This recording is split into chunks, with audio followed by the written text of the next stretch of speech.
សារ៉ាណេតាន់យ៉ាហូគឺជាភរិយារបស់នាយករដ្ឋមន្ត្រីនិងជាស្ត្រីទី1របស់អ៊ីស្រាអែលប៉ុន្តែពាក្យចចាមរាមនឹងការភ័យខ្លាចជុំវិញរូបគាត់មិនតិចជាងអ្វីដែលកើតមានចំពោះលោកបេយ៉ាមីនផ្ទាល់នោះទេឈ្មោះរបស់គាត់ត្រូវបានខ្សឹបខ្សៀវនៅក្នុងរង្វង់នយោបាយសូម្បីតែលោកបេនយ៉ាមីនផ្ទាល់ក៏ត្រូវបានគេនិយាយថាខ្លាចភរិយារបស់ខ្លួនដែរតើលោកស្រីសារ៉ាណេតាន់យ៉ាហូដែលជាអតីតអ្នកបម្រើការលើយន្តហោះអាចក្លាយជាស្ត្រីដែលមានឥទ្ធិពលបំផុតនិងត្រូវបានគេនិយាយច្រើនជាងគេនៅក្នុងប្រទេសអ៊ីស្រាអែលដោយរបៀបណាហើយការពិតគាត់ជាមនុស្សបែបណាជាភរិយាស្មោះត្រង់ឬជាអ្នកគ្រប់គ្រងលាក់មុខរបស់ប្រទេសអ៊ីស្រាអែលសូមទស្សនាវីដេអូនេះដល់ចប់ដើម្បីដឹងរឿងរ៉ាវពេញលេញរបស់ស្ត្រីទី1ដែលបង្កឲ្យមានភាពចម្រូងចម្រាសបំផុតលើពិភពលោកអ្នកប្រកាសជាភ្ញាក់ផ្អើលតចាប់ផ្ដើមលោកបេនយ៉ាមីនគឺជានាយករដ្ឋមន្ត្រីដែលកាន់តំណែងយូរជាងគេក្នុងប្រវត្តិសាស្ត្រអ៊ីស្រាអែលបច្ចុប្បន្នលោកកំពុងស្ថិតក្នុងអាណត្តិទី6របស់ខ្លួនដែលលោកបានឆ្លងកាត់ការចោទប្រកាន់ការតវ៉ានិងព្យុះនយោបាយរាប់សិបដងមនុស្សហៅលោកថាកញ្ជ្រោងល្បិចកលនៃនយោបាយមជ្ឈិមបូព៌ាហើយសាធារណជនហៅលោកដោយក្តីស្រឡាញ់ថា BB ប៉ុន្តែទោះបីជាលោកមើលទៅរឹងមាំពីខាងក្រៅយ៉ាងណាក៏ដោយជីវិតផ្ទាល់ខ្លួនរបស់លោកតែងតែមានភាពច្របូកច្របល់លោកបេនយ៉ាមីនបានរៀបការចំនួន3ដងហើយមានទំនាក់ទំនងស្នេហាជាច្រើនភរិយាទី1របស់លោកគឺលោកស្រី Miriam Weissman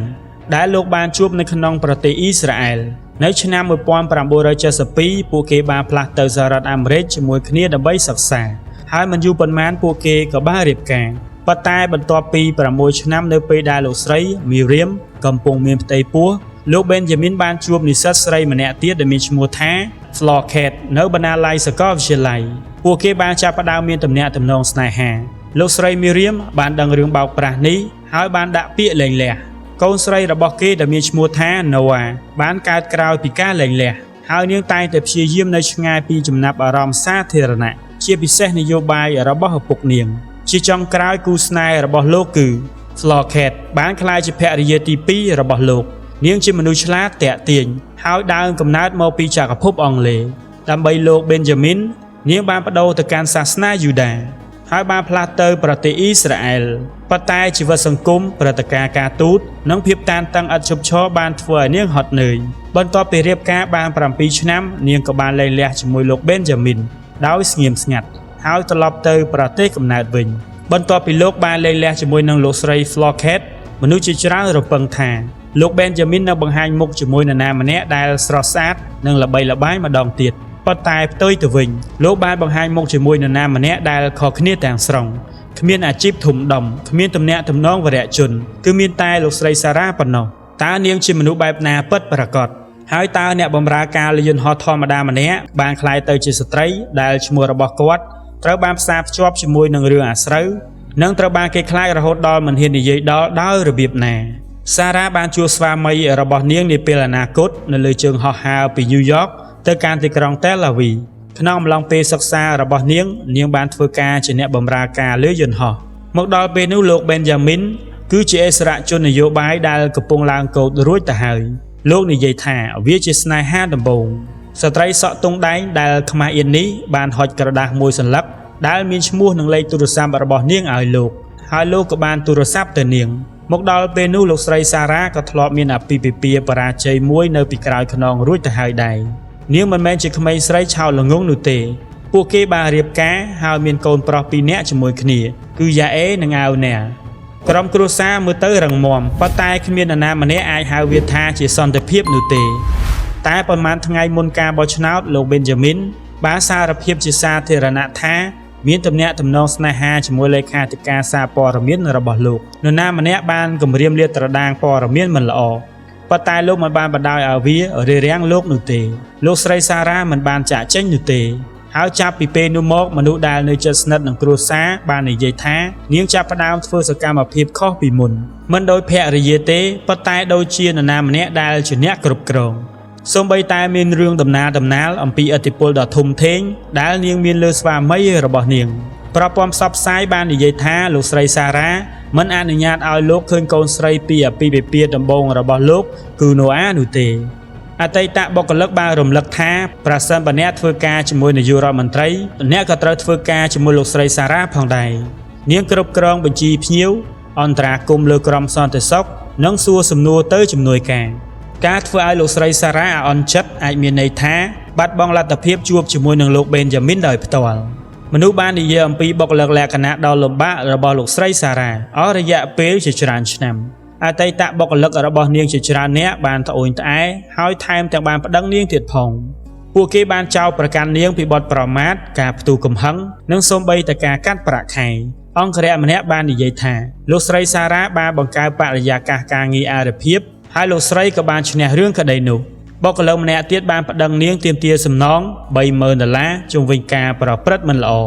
លោកនិយាយថានាងនឹងបញ្ជូនលោកទៅទិញអាហារហើយបន្ទាប់មកស្ដីបន្ទោសលោកចំពោះការឡើងទម្ងន់របស់នាងដោយនិយាយថាមានអាហារច្រើនពេករបាយការណ៍របស់ប្រព័ន្ធផ្សព្វផ្សាយបាននិយាយថាលោកស្រីសារ៉ាអាចហៅទូរស័ព្ទទៅបុគ្គលិកនៅពាក់កណ្ដាលយប់គ្រាន់តែដើម្បីស្ដីបន្ទោសពួកគេ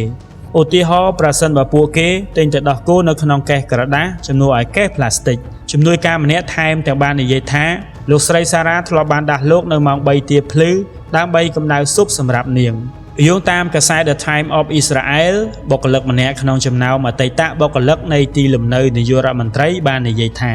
បរិយាកាសនៅក្នុងផ្ទះគឺគួរឲ្យអាម៉ាស់នាងបាននិយាយថានាងត្រូវបានគេជេរប្រមាថចំអកនិងធ្វើឲ្យយំនាងក៏បាននិយាយដែរថាលោកស្រីសារ៉ាជួនកាលផឹកស្រាច្រើនពេកហើយនៅគ្រានោះនាងបានក្លាយជាមនុស្សឆាប់ខឹងនិងមិនអាចទាយទុកជាមុនបានអតីតអ្នកបម្រើផ្សេងទៀតបាននិយាយដែរថាលោកស្រីសារ៉ាមានការគិតហួសហេតុអំពីភាពស្អាតឥតខ្ចោះជំរឿសម៉ូសម្លៀកបំពាក់របស់លោកស្រីសារ៉ានេតានយ៉ាហូក៏ជាប្រធានបទនៃការរិះគន់ឥតឈប់ឈរផងដែរនាងតែងតែបង្ហាញខ្លួននៅក្នុងព្រឹត្តិការណ៍ផ្លូវការដោយស្លៀកពាក់រ៉ូបភ្លឺចែងចាំងដែលស័ក្តិសមសម្រាប់ពិធីជប់លៀងជាងព្រឹត្តិការណ៍ផ្លូវការក្រោយមកនាងបានជួលអ្នករចនាម៉ូដថ្មីហើយចាប់ផ្ដើមស្លៀកពាក់ដែលសមរម្យជាងមុនប៉ុន្តែរឿងមួយមិនដែលផ្លាស់ប្ដូរឡើយគឺនាងនៅតែចូលចិត្តរ៉ូបខ្លីជាងជង្គង់លោកប៊េនយ៉ាមីនបាននិយាយជាច្រើនដងថាមនុស្សមិនយុត្តិធម៌ចំពោះលោកស្រីសារ៉ាទេលោកបាននិយាយថានៅពេលដែលមនុស្សជួបនាងផ្ទាល់ពួកគេមិនជឿថានាងជាស្ត្រីតែមួយគត់ដែលប្រព័ន្ធផ្សព្វផ្សាយតែងតែវាយប្រហារនោះទេប៉ុន្តែការពិតគឺការពិតហើយសម្រាប់អ្នកដែលនៅតែមានការសង្ស័យរឿងអាស្រូវមួយក្នុងឆ្នាំ2019បានក្លាយជាព័ត៌មានល្បីល្បាញលើពីប្រទេសអ៊ីស្រាអែលទៅទៀតក្នុងអំឡុងពេលទស្សនកិច្ចផ្លូវការទៅកាន់ប្រទេសអ៊ុយក្រែនគូស្នេហ៍នេះត្រូវបានទទួលស្វាគមន៍ដោយនំប៉័ងនិងអំបិលតាមបែបប្រពៃណីនាយករដ្ឋមន្ត្រីលោកប៊េនយ៉ាមីនបានយកមួយដុំហើយបរិភោគចំណែកឯលោកស្រីសារ៉ាបានយកចំណែករបស់នាងហើយបោះវាទៅលើដីវីដេអូនេះបានរីករាលដាលពាសពេញពិភពលោកនិងបង្កឲ្យមានរលកកំហឹងមនុស្សជាច្រើនបានចាត់ទុកថាវាជាការប្រមាថដល់ប្រពៃណីអ៊ុយក្រែនមនុស្សបានធ្វើអត្ថាធិប្បាយថាអ្នកមិនគួរទម្លាក់នំប៉័ងទេទោះបីជាអ្នកជាភរិយារបស់នាយករដ្ឋមន្ត្រីក៏ដោយលោកប៊េនយ៉ាមីនបានព្យាយាមការពារភរិយារបស់លោកដោយនិយាយថានាងមិនមានបំណងធ្វើឲ្យនរណាម្នាក់អាក់អន់ចិត្តឡើយនាងគ្រាន់តែយល់ច្រឡំប៉ុន្តែមនុស្សមិនបានបំភ្លេចវាទេនៅក្នុងប្រព័ន្ធផ្សព្វផ្សាយអ៊ីស្រាអែលលោកស្រីសារ៉ានេតានយ៉ាហូត្រូវបានគេហៅថាម៉ារីអង់តូអាណែតថ្មីជាញឹកញាប់នោះគឺជាឈ្មោះរបស់ម្ចាស់ស្ត្រីចុងក្រោយរបស់បារាំងដែលត្រូវបានស្អប់ដោយប្រជាជនចំពោះភាពហ៊ឺហានិងការផ្ដាច់ខ្លួនចេញពីជីវិតធម្មតានាងតែងតែត្រូវបានផ្សារភ្ជាប់ជាមួយនឹងឃ្លាដ៏ល្បីល្បាញថាទុកឲ្យពួកគេបរិភោគនំខេកទៅការប្រៀបធៀបនេះមិនមែនជារឿងចៃដន្យទេរឿងអាស្រូវជុំវិញភរិយារបស់លោកក៏កាន់តែលេចលឺខ្លាំងឡើងនៅក្នុងឆ្នាំ2018លោកស្រីសារ៉ានេតានយ៉ាហូត្រូវបានចោទប្រកាន់ពីបទបញ្ជាទិញអាហារពីភោជនីយដ្ឋានថ្លៃៗដែលបានបង់ថវិការដ្ឋទោះបីជាគេអត្ថានផ្លូវការមានមេចុងភៅផ្ទាល់ខ្លួនក៏ដោយការខូចខាតត្រូវបានប៉ាន់ប្រមាណថាមានជិត$10,000លោកស្រីសារ៉ាបានសារភាពពីការរំលោភបំពាននេះហើយបានបង់ប្រាក់ពិន័យទោះបីជាត្រឹមតែ$15,000ក៏ដោយអ្នករាយការណ៍ក៏បានរំលឹកពីការចំណាយផ្សេងទៀតផងដែរត្រឹមរយៈពេល2ឆ្នាំលោកស្រីសារ៉ានេតានយ៉ាហូបានចំណាយ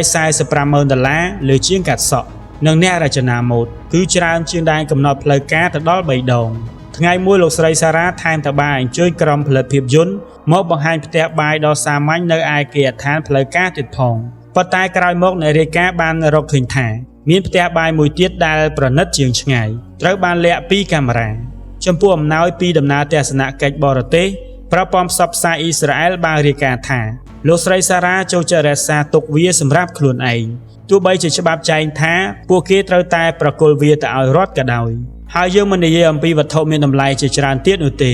ប៉ុន្តែរឿងលុយកាក់គ្រាន់តែជាផ្នែកតូចមួយនៃបញ្ហាប៉ុណ្ណោះមូលហេតុចម្បងដែលលោកស្រីសារ៉ាត្រូវបានគេរិះគន់គឺឥទ្ធិពលរបស់នាងលើនាយករដ្ឋមន្ត្រីផ្ទាល់សារព័ត៌មានអ៊ីស្រាអែលជឿថាលោកស្រីសារ៉ាមានអំណាចធ្ងន់ធ្ងរលើការសម្រេចចិត្តរបស់ស្វាមីនាងអ្នកកាសែតនយោបាយលោកប៊ីនខាស្ភីតដែលបានសរសេរសៀវភៅអំពីលោកប៊ីនយ៉ាមីនបានធ្លាប់និយាយថាសារ៉ាគឺជាមនុស្សដែលមានឥទ្ធិពលបំផុតនៅក្នុងប្រទេសអ៊ីស្រាអែល